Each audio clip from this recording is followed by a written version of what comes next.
Hoy, con la presencia de la presidenta Claudia Sheinbaum, el primer ministro de Canadá, Mark Carney, y el presidente de los Estados Unidos, Donald Trump, se realizó en el Centro Kennedy en Washington el sorteo para el Mundial del 2026. Un evento que va mucho, pero mucho más allá de lo deportivo y que puede marcar, de acuerdo a sus resultados, mucho del futuro de la región. Washington se convirtió en la capital del fútbol. DC fue la sede del sorteo final de la Copa Mundial de la FIFA 2026. La alfombra roja reunió estrellas de toda índole. Azteca Deportes estuvo presente. Inés Sainz entrevistó al presidente de los Estados Unidos, Donald Trump. It's an honor, and we're setting every record, and you're helping us set those records. You know, Mexico and Canada are helping us set those records, but as you know, we have a record in ticket sales already, long before the first ball is kicked. And we're going to do great. I think that Johnny, as you know, is the head, and he has done a fantastic job. Andrea Bocelli levantó el telón del centro John F. Kennedy.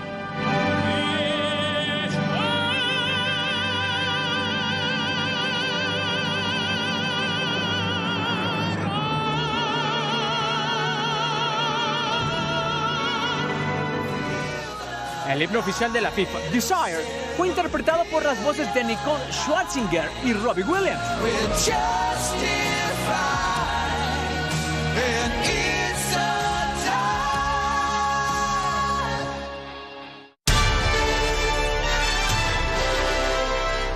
Hugo Sánchez, la leyenda del fútbol mexicano, habló del presente que vive la selección mexicana. Bueno, estamos en una transición en cuanto a que Javier Aguirre y Rafa Márquez están buscando el momento, la forma ideal de juego, y México se ha caracterizado por jugar en conjunto. No tenemos grandes figuras de manera individual, pero en conjunto sé que podemos conseguir cosas importantes. Poco a poco, las selecciones clasificadas a la Copa del Mundo conocieron su destino.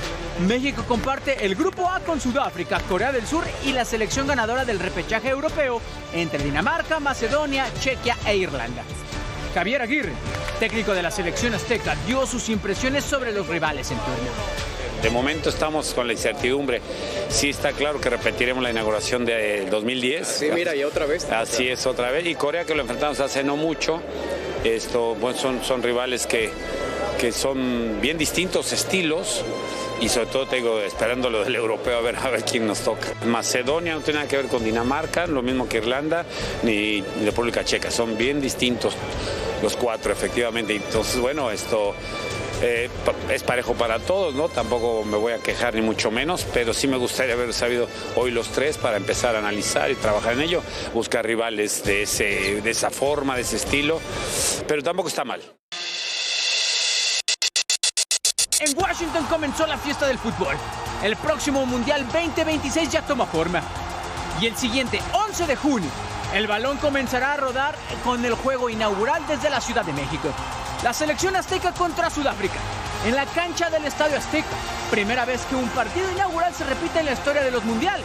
En 2010, sudafricanos y mexicanos igualaron a 1 con Aguirre en la banca y Márquez haciendo el gol. Y toda la emoción la podrás vivir con nosotros, porque en Azteca Deportes somos el canal del mundial. Con información de Eder Calderón, Azteca Deportes. Bueno, la presidenta Sheinbaum por primera vez se encontró cara a cara con Donald Trump ahí en Washington. Así fue este encuentro y todo lo que rodeó la visita presidencial a la capital estadounidense. La presidenta Claudia Sheinbaum llegó a Washington para el sorteo mundial de fútbol, viaje que sirvió para que se reuniera con el presidente Donald Trump y el primer ministro de Canadá, Mark Carney. Las tres naciones conforman el Tratado Comercial de América del Norte, el TEMEC. A su paso por Alfombra Roja, Donald Trump elogió la colaboración de México y Canadá. It's an honor, and we're setting every record, and you're helping us set those records. You know, Mexico and Canada are helping us set those records, but as you know, we have a record in ticket sales already, long before the first ball is kicked, and we're going to do great. I think that Johnny, as you know, is the head, and he has done a fantastic job. Después del sorteo en el Centro John F. Kennedy para las artes escénicas, el presidente estadounidense, el primer ministro de Canadá y la presidenta Sheinbaum se reunieron en privado. Fue la primera ocasión que la presidenta mexicana se entrevistó en persona con el jefe de la Casa Blanca. El encuentro se llevó a cabo 2 días después de que Trump amenazara con dejar expirar el tratado comercial, cuya renegociación está agendada en 2026. Al finalizar la reunión, la presidenta Sheinbaum habló del encuentro y aclaró que no se habló del TEMEC. Sin embargo, expresó que existe la apertura de seguir trabajando juntos en temas comerciales. Con el primer ministro Carney, el presidente Trump y su servidora, hablamos de muchos temas y quedamos de seguir trabajando. Lo bueno es que fue una reunión muy cordial y me voy muy positiva. Confirmó que extendió una invitación a Donald Trump para visitar México y que la misma oferta le hizo el mandatario estadounidense para visitar Washington. El embajador de Estados Unidos en México, Ronald Johnson, escribió en su cuenta de X la importancia estratégica del encuentro entre ambos mandatarios, donde resaltó la importancia de reafirmar la asociación histórica basada en resultados. El encuentro de este viernes se celebró después de casi un año de embates por parte de Donald Trump, quien ha puesto en jaque a México y Canadá, imponiendo aranceles y la radicalización de sus políticas migratorias. La ansiada reunión de los 3 países terminó con miras a repetirse. Pero los desafíos que tiene México para organizar el Mundial a solo 7 meses de su inicio son muchos. Todavía son muchísimos. El primero y principal es la inseguridad. El segundo, la infraestructura. Se supone que llegarán al país hasta 5 millones de visitantes que se estarán moviendo, sí, por la Ciudad de México, por Guadalajara, Monterrey, pero que también visitarán muchos otros lugares. Por ejemplo, se dice que muchos turistas, muchas personas que vendrán a ver el Mundial se quedarán en Cancún. ¿Por qué? Por los precios, por el lugar, por las playas y porque desde ahí es el único lugar, desde México, donde se pueden mover, donde hay vuelos directos a todas las demás sedes de México, Estados Unidos y Canadá, en toda América del Norte. En seguridad no hablamos solo de los grandes operativos contra el crimen organizado, que son importantes, sino también de la seguridad cotidiana e incluso de elementos de seguridad que se escapan un poco de esta, por ejemplo, las manifestaciones que amenaza hacer la Coordinadora Nacional de Trabajadores de la Educación y otros grupos que quieren aprovechar el Mundial con sus manifestaciones para exponer sus demandas, legítimas o no, pero eso también afectará la seguridad de muchos de los visitantes. Garantizar esa seguridad, insistimos, será todo un desafío para el Estado mexicano. La Copa Mundial de la FIFA 2026 será un evento global que no solo representa la celebración del fútbol, sino también una oportunidad inigualable para que México exhiba su cultura, infraestructura y capacidad organizativa ante millones de ojos alrededor del planeta. Pero para ello se requiere, además, ofrecer un ambiente de plena seguridad. Es por eso que los gobiernos de México, Estados Unidos y Canadá están fortaleciendo los protocolos y la cooperación entre las Fuerzas Armadas y policiales de los 3 países.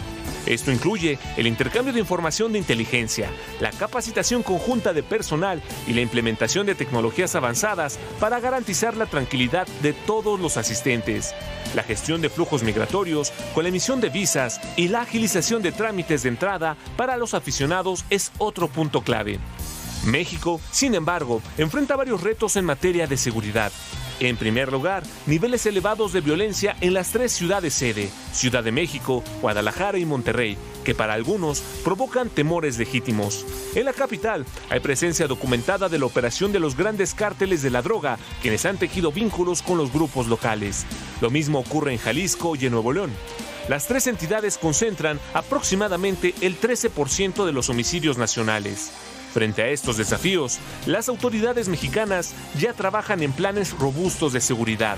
La Ciudad de México, por ejemplo, prepara inversiones en movilidad, drones de vigilancia, equipos de detección de explosivos y francotiradores de alta precisión. A nivel nacional, se han implementado protocolos con tecnología avanzada, incluidos simulacros aeroportuarios, inteligencia coordinada y despliegue conjunto de fuerzas federales que buscan prevenir actos terroristas o criminales. La Oficina de FIFA México lleva ya 3 años trabajando con el gobierno federal y todos los órdenes de gobierno en el tema de seguridad. Estamos muy seguros, muy confiados de que los protocolos y todos los planes que se están implementando para el Mundial darán el marco de seguridad para todos los aficionados, todos los equipos y todos los árbitros en el 2026. El país espera alrededor de 5.5 millones de fanáticos durante la celebración del Mundial y no puede darse el lujo de improvisar. Por eso las 3 sedes mexicanas lo saben y están tomando cartas en el asunto. El C5 de Nuevo León trabaja en un plan maestro que articula sinergias entre autoridades estatales, municipales y el sector privado.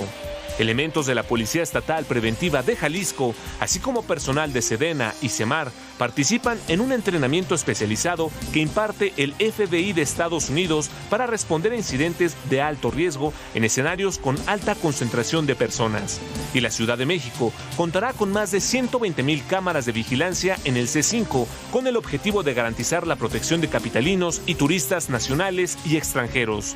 De acuerdo con ONU Turismo, México es el 6º país más visitado del mundo y de acuerdo con las autoridades, se espera que las zonas arqueológicas, pueblos originarios y afrodescendientes, regiones con maravillas naturales, reciban a miles de turistas durante el Mundial, por lo que la estrategia de seguridad deberá abarcar gran parte del territorio nacional para evitar hechos violentos. Para ADN Noticias, Fuerza Informativa Azteca. Otro de los grandes temas de cara al Mundial es la infraestructura. En el ámbito aéreo, para esa fecha deberíamos tener solucionado, esperemos que lo tengamos ya solucionado, el tema del conflicto aéreo con Estados Unidos, que lo hemos ganado, hay que reconocerlo.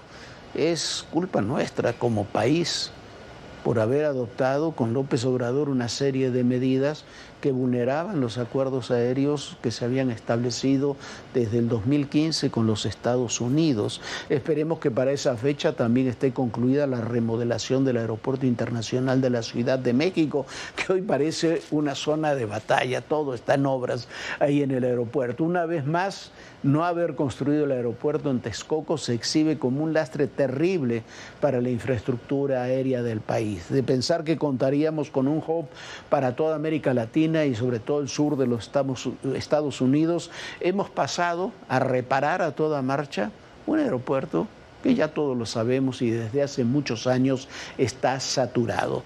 La infraestructura carretera también necesita recuperarse. Todos lo vivimos cuando salimos a carreteras en nuestro país, en todo el país está muy maltratada.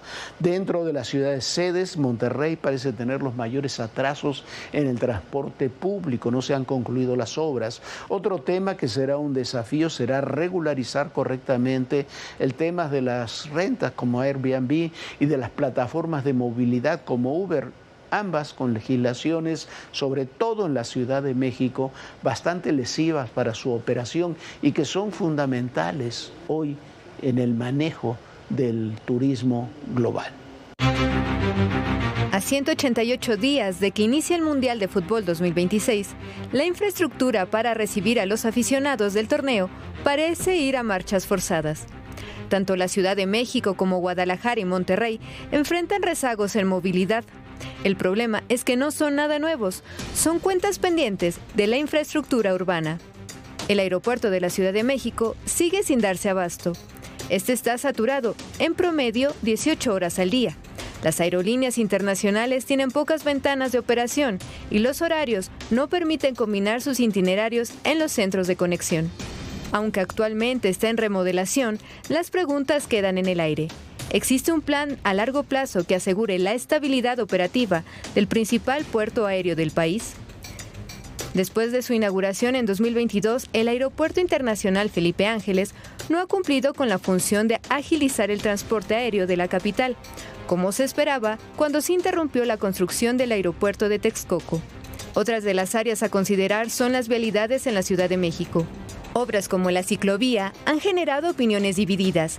Mientras se atienden las necesidades de ciclistas, el transporte público y los peatones terminan por ser los paganos del diseño de la pista. No tenemos paso y más en mi condición.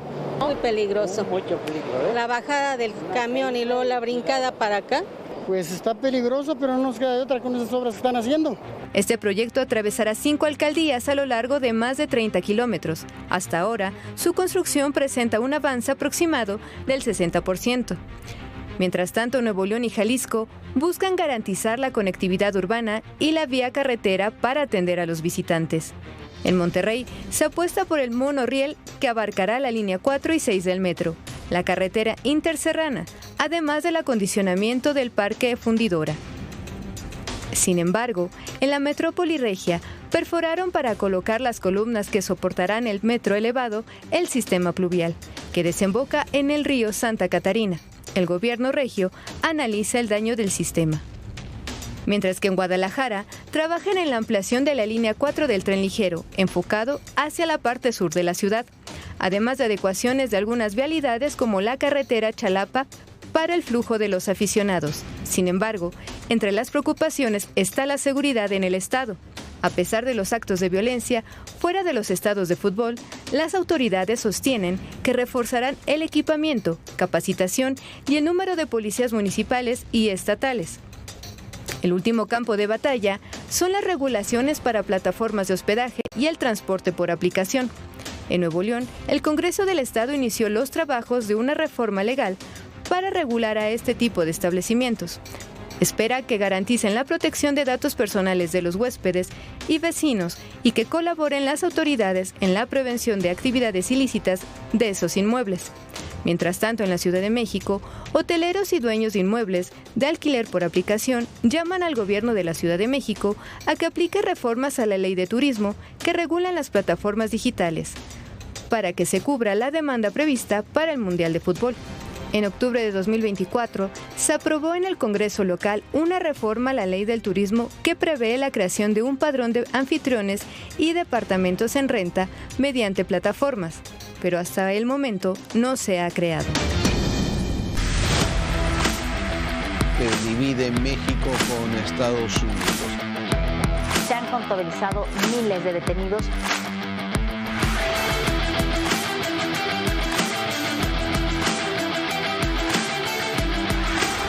Continúan las repercusiones.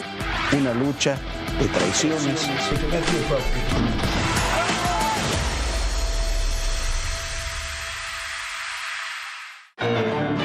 El grupo criminal La Barredora de Hernán Bermúdez Requena buscó expandir su negocio y contrabandear combustible comprado a Venezuela. El exsecretario de Seguridad Pública de Tabasco no se conformó con las ganancias millonarias que obtenía con el tráfico de drogas, extorsiones, secuestros y robo de hidrocarburo. La inteligencia militar detectó en febrero de 2021 que los operadores del comandante H tenían alcances transnacionales. Así lo revela una conversación telefónica del 23 de febrero de ese año, interceptada a 2 lugartenientes.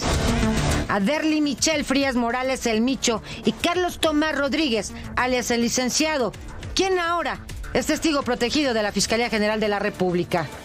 Aderly habló de la compra de 3 millones de litros de diésel de un barco proveniente de Venezuela. El barco venezolano trasladaría 10 millones de litros de diésel legal con toda la documentación. Podrían comprar el combustible a 11 pesos el litro, cuando en ese año se pagaban 20 pesos con 50 centavos por cada litro en México. El 23 de febrero se fijó la fecha para que el barco atracara para ser descargado y trasladar en pipas el combustible para entregarlo a los compradores. La operación no se concretó el día pactado. Los operadores de Bermúdez Requena tuvieron que informar que el barco venezolano tuvo que moverse a Yucatán, que tuvieron problemas con el peso y volumen del combustible que transportaba, pero que los venezolanos lo resolverían. Otro documento revela una llamada del 20 de febrero de 2021. Un hombre habla con Aderly y le dice que está lista la factura por 100 millones de pesos y que se la mandaron porque un barco llegaría esa misma semana, lo que confirma que La Barredora también le entró al negocio del contrabando de combustible. Ese era el nivel de las operaciones del entonces secretario de Seguridad Pública de Tabasco, designado por el gobernador Adán Augusto López, quien hoy goza de fuero como senador. y pretende deslindarse de la organización criminal bajo el dudoso argumento de que no se enteró de todas estas actividades delictivas que la inteligencia militar documentó. Silvia Otero, Fuerza Informativa Azteca.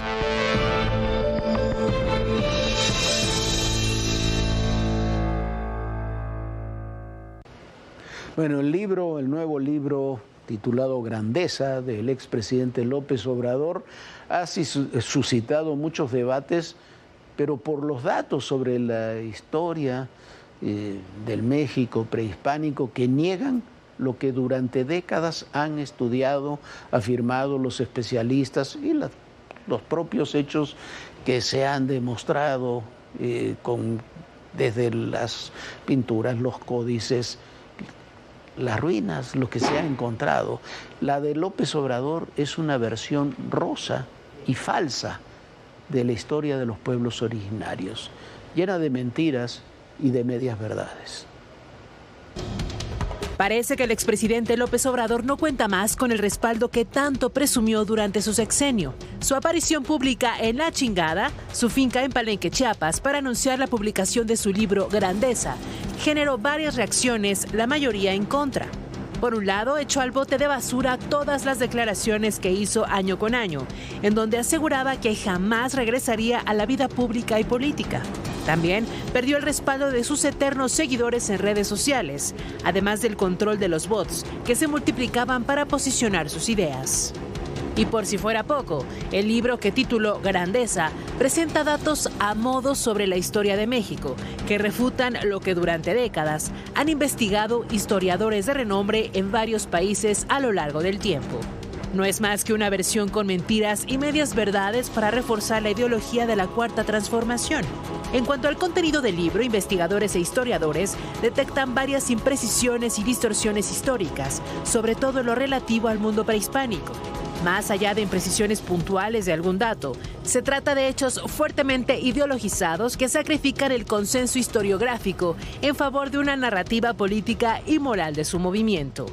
El libro niega la existencia de sacrificios humanos, canibalismo ritual y otras prácticas violentas ampliamente documentadas por fuentes de la época y por la historiografía moderna. Incluso, López Obrador atribuye estas prácticas a invenciones de Cortés y los conquistadores. Además, presenta a las civilizaciones mesoamericanas como sociedades pacíficas, igualitarias y éticas, omitiendo guerras de expansión, sistemas tributarios opresivos y jerarquías de clase al interior de imperios como el mexica. Cuando presentó su libro, el expresidente afirmó que antes de la conquista no existía la codicia ni la esclavitud y que la propiedad de la tierra era estrictamente comunal, y que los pueblos originarios conformaban un bloque uniforme de sabiduría moral, borrando diferencias étnicas, lingüísticas y políticas entre múltiples sociedades de Mesoamérica. Esta homogeneización es considerada una imprecisión histórica porque borra conflictos entre pueblos indígenas, alianzas con los conquistadores y proyectos políticos propios, reduciéndolos a un solo sujeto bueno, opuesto a un occidente malo. Son tan solo una de las imprecisiones y mentiras por la que historiadores e investigadores coinciden en que Grandeza funciona más como manifiesto político que como obra sobre la historia. El texto construye una dicotomía rígida entre un pasado indígena puro y una herencia colonial y conservadora, inherentemente corrupta, utilizada para legitimar el humanismo mexicano y el proyecto obradorista.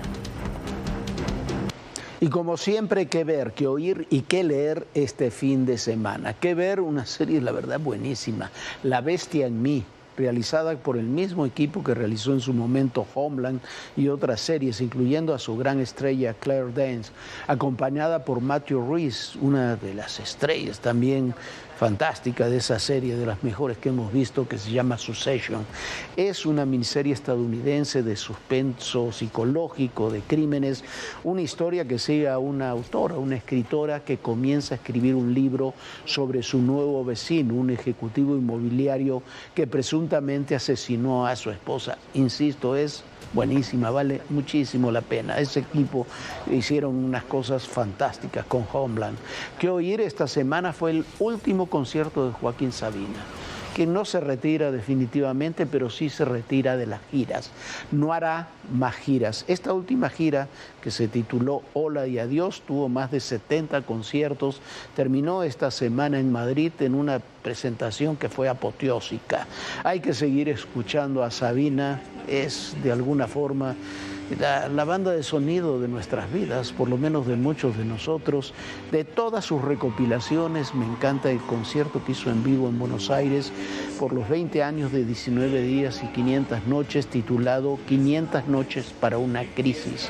Hay un disco, hay un video, se lo puede ver en streaming. Es francamente bueno, es lo mejor de Sabina en un notable concierto en vivo. Las imágenes que hemos visto del concierto, del último concierto en Madrid, son tremendas. Hay que morirse de envidia por no haber estado ahí. ¿Qué leer? Les recomiendo muy ampliamente el nuevo libro de mi compañera Viviana Belsazo, Sin bajar la guardia, un manual de seguridad personal fantástico que ha construido Viviana junto con especialistas de diferentes materias que nos explica cómo reaccionar ante los desafíos que vivimos cotidianamente en México, qué hacer ante los asaltos, qué hacer ante los secuestros, ante las ciberestafas, ante el acoso sexual y mucho más. Es un libro para los jóvenes y para sus padres, para hombres y mujeres, para todos, para saber cómo actuar, cómo vivir y hasta cómo trascender la violencia cotidiana. Un libro imprescindible que, por cierto, Viviana, que ya el lunes estará con nosotros, presentará este domingo en la tarde, a las 6 de la tarde, en la Feria Internacional del Libro de Guadalajara, en el Salón A del área internacional de la feria. Ahí estaremos acompañando a Viviana Belsazo en la presentación de su libro Sin bajar la guardia. Y nosotros ya nos vamos. Gracias por acompañarnos. Lo esperamos el lunes, como siempre, a las 11 de la noche en este Todo Personal. Y recuerden, en el poder y en la política todo, pero absolutamente todo es personal. Gracias.